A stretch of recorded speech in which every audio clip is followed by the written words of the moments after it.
In following the way of the ninja, you must strive to create a pattern of consistency throughout every aspect of your daily life. That is, in addition to mastering the techniques themselves, you must also pay attention to a number of other areas. Diet, such as eating natural, wholesome foods, and avoiding refined and processed ones. Exercise, like walking several hours a day, or developing the body through stretching exercises. In this way, you create for yourself a particular style of living that suits you best. In fact, it is only once you have formed such a base that the techniques of unarmed combat, weaponry, and others can acquire their full meaning.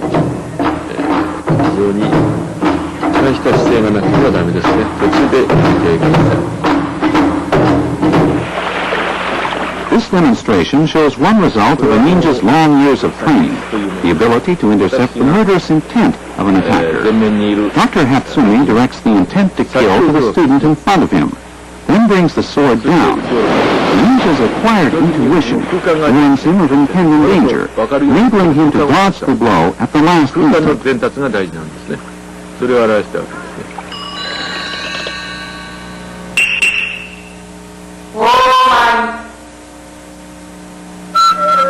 This sequence shows some of the fundamental movements of ninja technique, movements developed in perfect harmony with the natural rhythms of the body.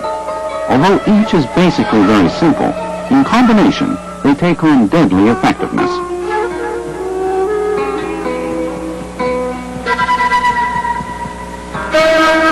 Although Dr. Hatsumi appears to be using the upper half of his body to throw his attackers, in reality, he is relying primarily on foot and leg work, that is, on the lower half.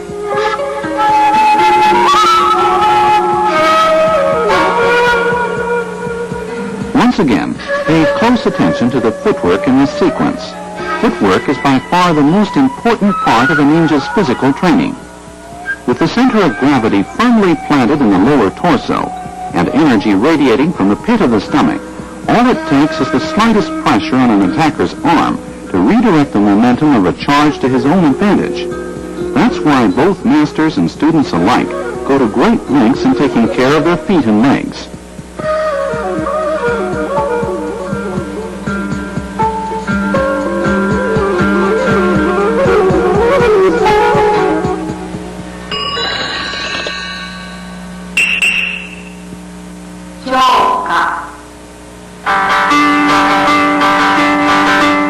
Traditional Japanese umbrellas are important parts of many techniques used by kunoichi, or female ninjas. Here it helps to divert her attacker's attention, as well as serving as an effective weapon. The kunoichi also uses her traditional wooden sandals to deliver painful blows to a number of vital points. Here she throws them to gain time in readying the vial of blinding powder for her assailant's next and last charge. Notice the lateral walking style, which gives the kunoichi time to detect vulnerable points in her attacker's defense. In the past, umbrellas were also favorite means of concealing such lethal weapons as spears or poison darts attached to the ends of the umbrella spokes.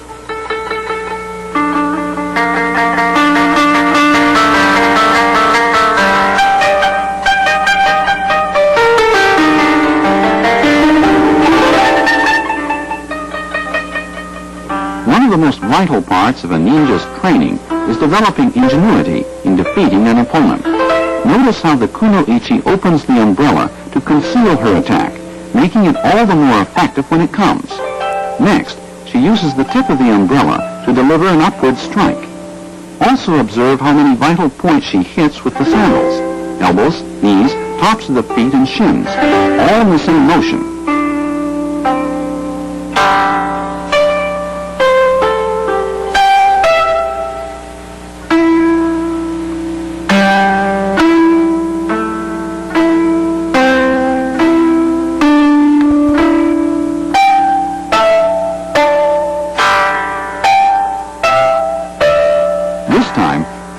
To the kunoichi's craft in distracting her opponent's attention as she looks for an opening.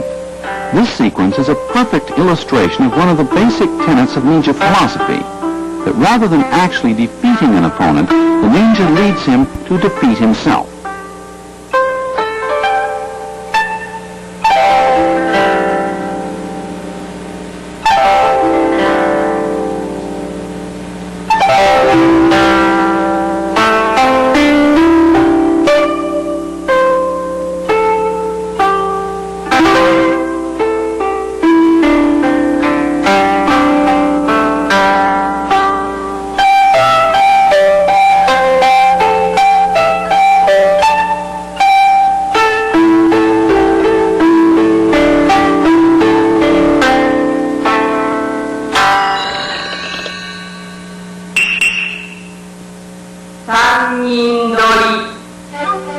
this sequence, you'll notice that Dr. Hatsumi does not actually grasp any of his attackers.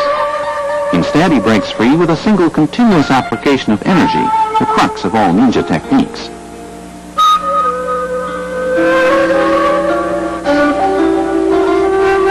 Once free, success depends on his ability to disrupt his opponent's physical as well as mental energy flow.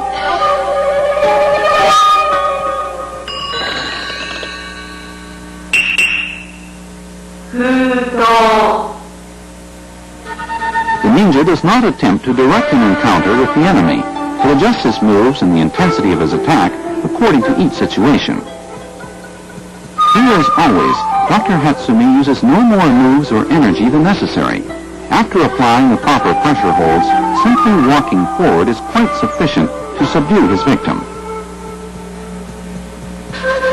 Notice that Dr. Hatsumi does not grasp his attacker with his hands, throwing him instead with his entire body. He then walks forward, leaving room for neither resistance nor escape.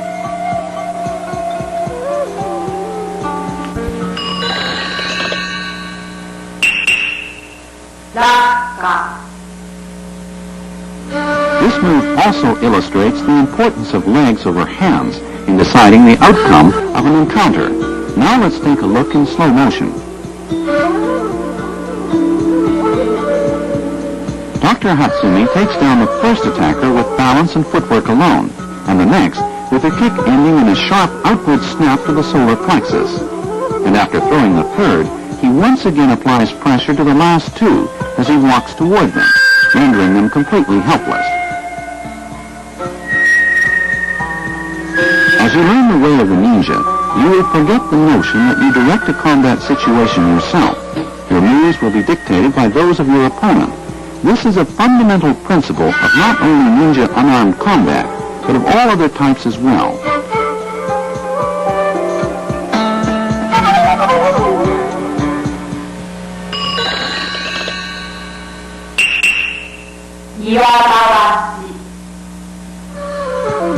In meeting the two opponents you see here, Dr. Hatsumi secures a firm handhold, then circles to the right to immobilize both of them. Since ancient times, unarmed combat has been considered the basis of the art of war in Japan. Accordingly, walking to the right in this manner is much more than just walking. It is a direct expression of the principles of that art. Watch closely. Dr. Hatsumi uses none of the strength in his hands, relying instead on his feet and legs to do his work for him. His hands are basically just for show. It's the lower half of his body that's responsible for the outcome you see here.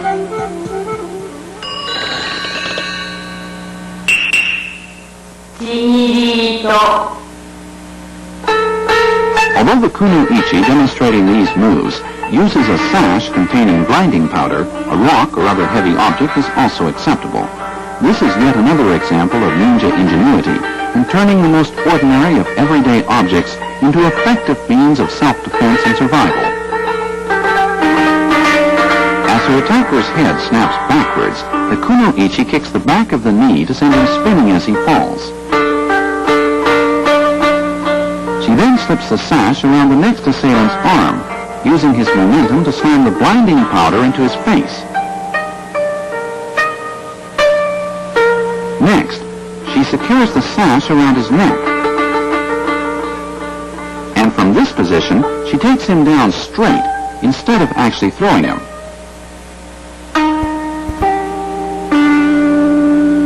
Especially for the kuno-ichi, ninja art is anything but a test of strength. In fact, the basic strategy of combat techniques for women is to strike with ferocity while feigning weakness. Of course, women are at a great disadvantage in terms of strength when facing a male adversary. However, by mastering ninja techniques, they can neutralize this and other disadvantages, as you see here.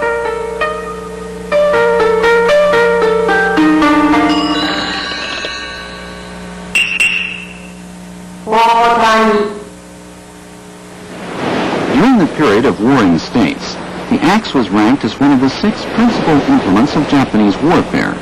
What's more, since axe techniques are related to other types of pole fighting, mastery in this area gives the practitioner easy access to a wide range of others, a trademark of ninja art. That is, a well-balanced mastery of both unarmed as well as armed combat techniques is a prerequisite for any ninja worthy of the name. Unfortunately, however, much the opposite is the case in martial arts today. With each armed discipline limiting its students to one particular area, they find themselves helpless without their own special weapon.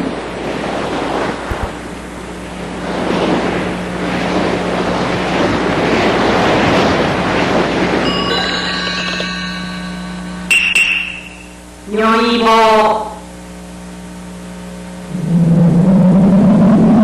the past, these long imposing poles were covered with iron and used to literally crush opponents. In fact, they saw extensive action at the front lines in battle, much like the tanks of today.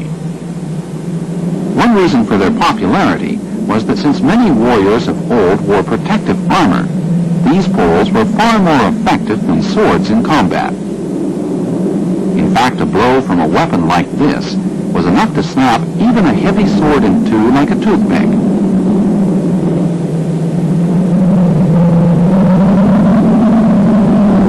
When thrown as you see here, the Nyoibo made a disconcertingly loud sound upon impact, often giving the ninja the split second he needed to take control of his opponent. Nyoibo could also serve effectively as shields. Here you see the ninja putting one between himself and the attacker to launch a variety of disabling kicks. Then once he has secured the advantage, it is a simple matter to force the victim to the ground, breaking his arm as he hits.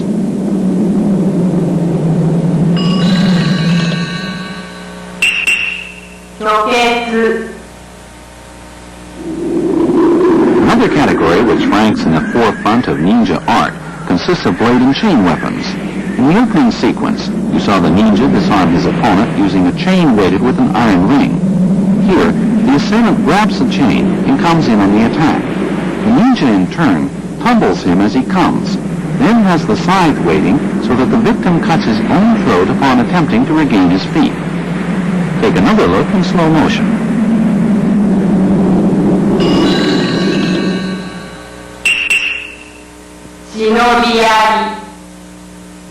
The spear you see here contains a set of reversed hooks to assist the ninja in such operations as climbing trees and scaling walls. As you will observe, these hooks can also be extremely effective in disarming adversaries and launching counterattacks. In this move, Dr. Hatsumi drives home a lethal jab to the stomach.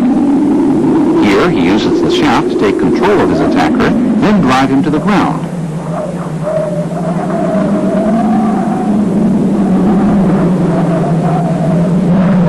The wide range of moves with this weapon, spinning the enemy's sword, striking with the shaft and the hooks, penetrating the enemy's defenses to counterattack, or foiling a lunging sword offensive.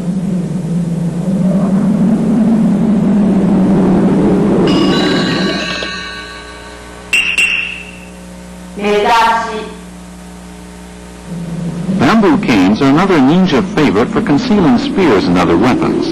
They may also be filled with copper rods, which make them very effective in fracturing bones. Here you see the ninja sweep his opponent's leg and release the concealed spear, thereby gaining the advantage for the final attack to the spine.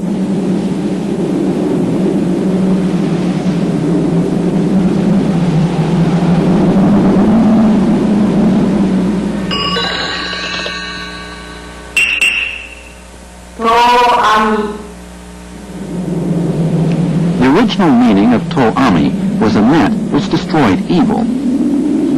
Ninja of old were extremely resourceful in devising applications for this tool of the trade.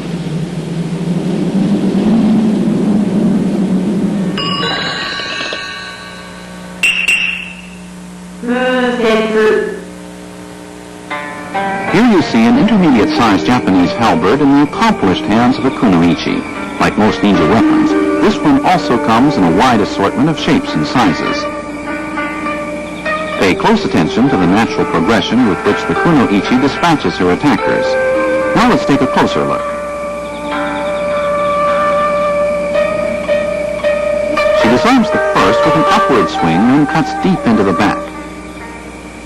Next, she uses the momentum of her first strike to propel the halberd shaft into her opponent's face. Finally, she slashes his chances of future combat.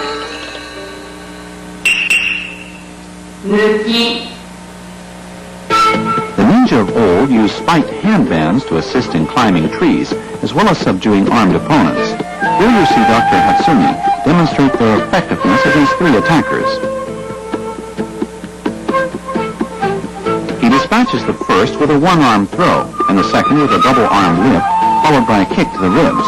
Finally, Dr. Hatsumi catches the enemy's sword with one handband, rakes his face with the other, then finishes him off with a back-and-forth motion using his own sword. Watch carefully once again. Dr. Hatsumi blocks and attacks his assailant in the same motion. He then throws him to the side to counter the next offensive. Here, he uses his assailant's arms and momentum to take him completely off balance. This exposes the rib cage for a crushing kick. Finally, after catching his opponent's sword with his right metal handband, he rips the face with his left. Now in control, he takes his victim to the ground with his legs, using the sword for leverage as well as for its deadly blade.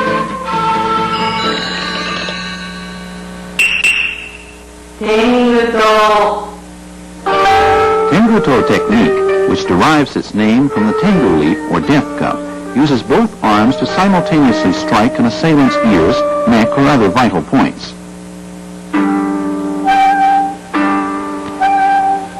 Here, the kuno-ichi hits her attacker's chest and shoulder, takes him down with his own momentum, then cuts his throat with a knife concealed in her uniform.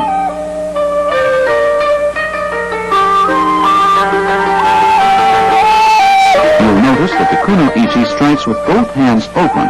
What's more, only after she is in complete control does she actually take hold of her opponent, since this would mean losing the speed necessary for an effective takedown.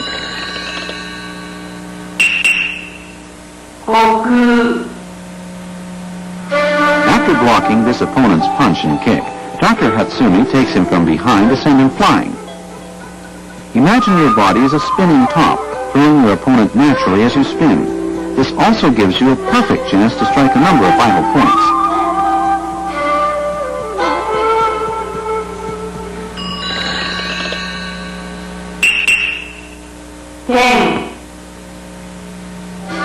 Dr. Hatsumi catches this punch with his elbow, pins his opponent's foot, and delivers a kick to the exposed chest. Slowly and deliberately, he forces his opponent's stance open as he waits to plant the kick at the most vulnerable instant.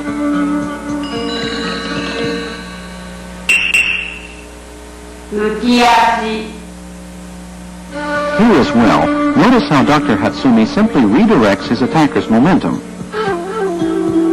Also, instead of sweeping his victim's leg, he simply lowers his own to bring him down.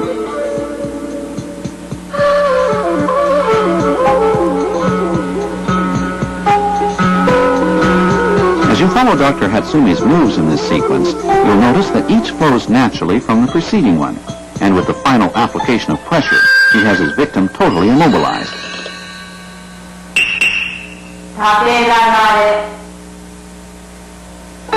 Here you see the assailant as he makes a move to molest the kuno-ichi. Before he can actually touch her, however, she drives him diagonally backwards and down with this well-connected series of moves.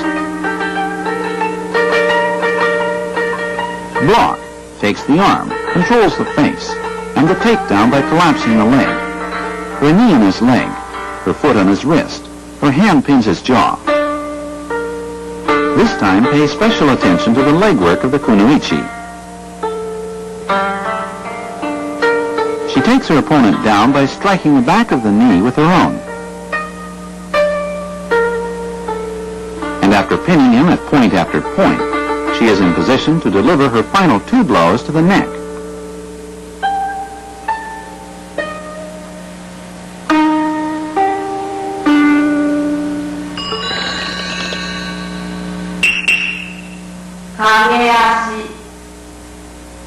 This move is also performed in a single application of energy. Watch Dr. Hatsumi's feet. After he throws his opponent, he keeps walking, never once interrupting his flow of motion. This is an important point to remember.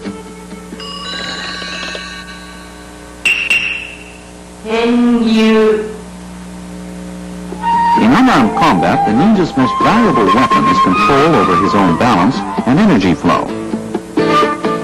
Here you see Dr. Hatsumi subdue his opponent by utilizing the momentum of his attack to topple him in one fluid motion. He then uses his knees to strike a number of vital points. Once again, observe how Dr. Hatsumi combines leg work with hand techniques. Proper teamwork between the upper and lower parts of the body is an essential element of ninja art. 極楽 One of the most important parts of ninja training is acquiring the ability to react instinctively to the demands of each individual combat situation. Here, the assailant comes down with both arms, and the response a simultaneous right-left combination to the throat, then the ribs. After his initial strike, Dr. Hatsumi rolls backwards, slamming his opponent's face into the ground while delivering an elbow to the groin. And twisting out from under his victim, he breaks the leg with a leg lock.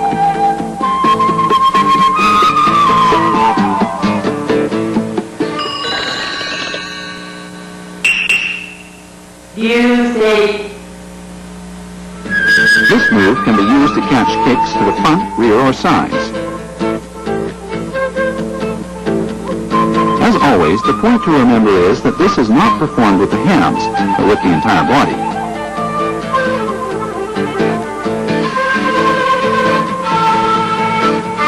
Here, once Dr. Hatsumi has the leg, he breaks it as he forces his opponent down. This is known as Jigoku Dori, or the hell hold.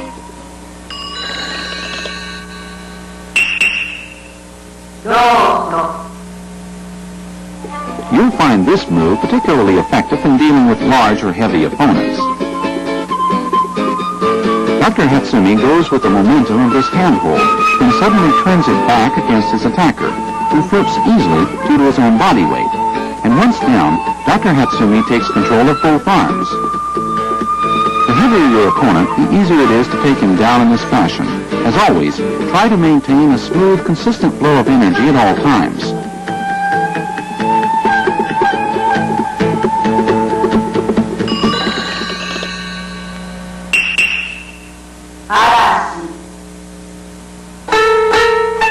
The kuno-ichi breaks this stranglehold with blows to the ears, neck, and chest.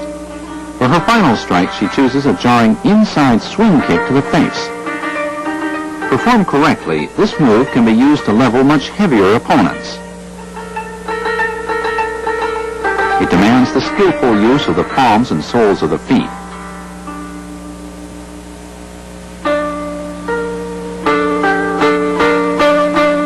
Now let's take a final look. The kuno-ichi springs as both her palms strike the ears, the chop to the carotid artery, the straightforward takedown kick, and finally the inside swing kick.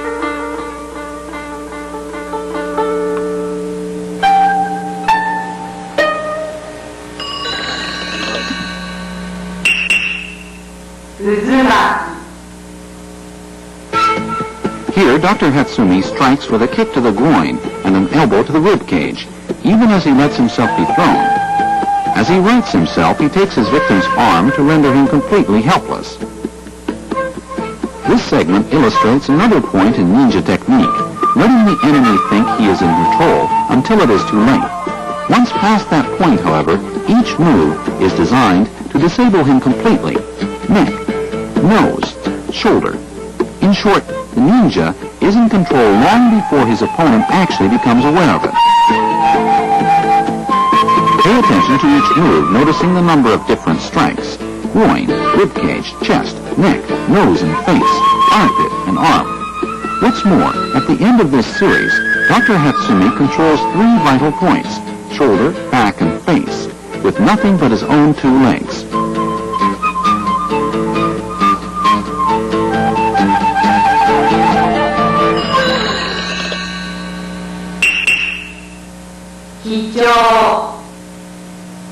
Here, Dr. Hatsumi sends an attacker flying with this high-low kick combination. Of course, you can effectively reverse the order, low then high, according to your combat situation. With practice, you gain effective striking power anywhere on an opponent's body. Tatsumaki. Under attack from assailants front and rear, Dr. Hatsumi extricates himself with a combination of moves that puts him on top, literally, in a matter of seconds. Here it is again. The break strikes the ribs, takes the shoulders. Watch Dr. Hatsumi's hands, with which he applies the leverage and pain necessary to spin his opponent, the crucial move in this sequence. Next, let's find out why. Pay close attention to the legs of the two attackers. Dr. Hatsumi makes them work for him. As you see, the first attacker actually takes down his own partner. This is a perfect example of the ninja principle of minimum energy expenditure in action. Muto. Although it looks like Dr. Hatsumi is taking down this attacker with his neck alone, in reality, leg work and overall balance are the keys in this throw. Once this move is fully mastered, the ninja can throw opponents in this manner with a single application of energy. Haro. Here's another two-in-one situation. As soon as Dr. Hatsumi gains control, he employs the familiar ninja tactic of circling behind his opponents while applying pressure and leaving them unable to either fight or flee. This time, pay attention to the wave-like rhythm with which Dr. Hatsumi times his moves in response to his opponent's charges. In fact, the choice, timing, and speed of each move spring directly from the situation itself. And with both hands already in use, he brings legs and elbows into play in totally immobilizing his victims.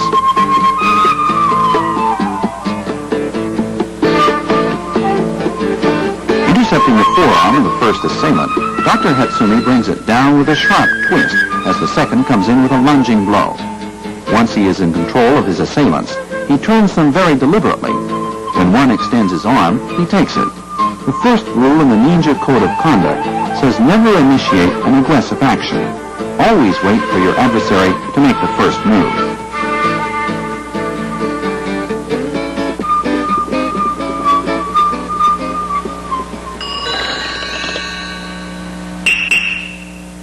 Happo. This move is another perfect example of true body combat. It is neither the hands nor the legs, but the entire body functioning as a single unit which throws the opponent. With success depending primarily on balance and timing, the skillful use of this move requires almost no energy expenditure. Shuto. Here you see Dr. Hatsumi demonstrating a move related to traditional sword fighting techniques. In this case, however, the sword is used as a shield rather than a cutting instrument. It helps distract the opponent's attention as Dr. Hatsumi takes him down with a combination of balance, timing, and footwork.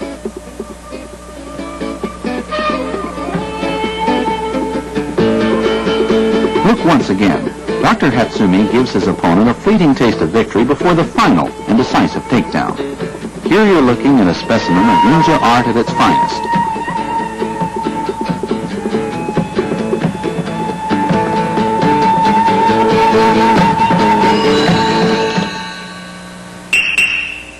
Muto-odori.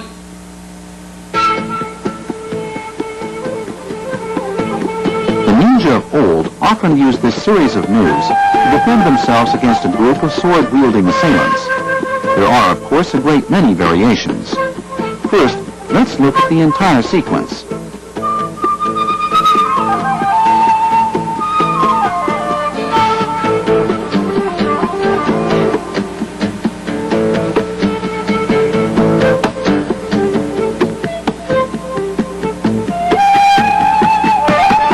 Watch Dr. Hatsumi's elbows as his attackers close in.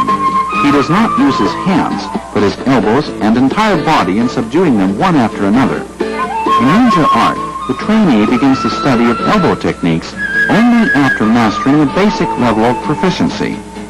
Dr. Hatsumi uses his hands only when taking control of the last attacker's sword.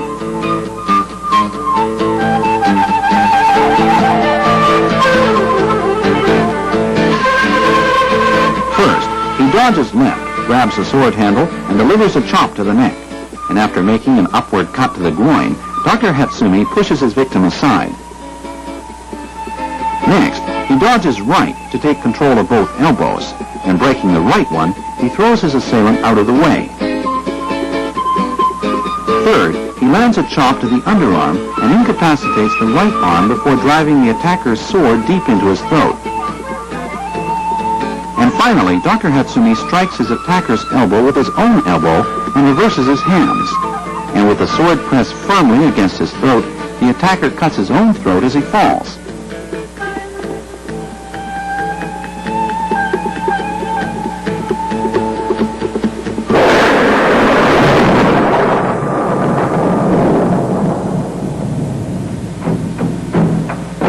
以上を見ていただいてもわかりますように、忍術というものはドロンパンと切れるようなもんじゃないんですね。As you've seen during the last 30 minutes, ninja techniques are not intended to give practitioners invisibility or other magical powers. At the same time, ninja art involves a great deal more than just skillful performance of a group of noobs. Though very simple and straightforward, this once secret teaching is extremely complicated and profound. でも単純ですが非常に難しいものです。体術は言うなれば悟りであるというふうに解釈しても結構でしょう。The way of the ninja is the way of the total person. Practice, enlightenment, the art of life itself. To the true ninja, they're all one and the same.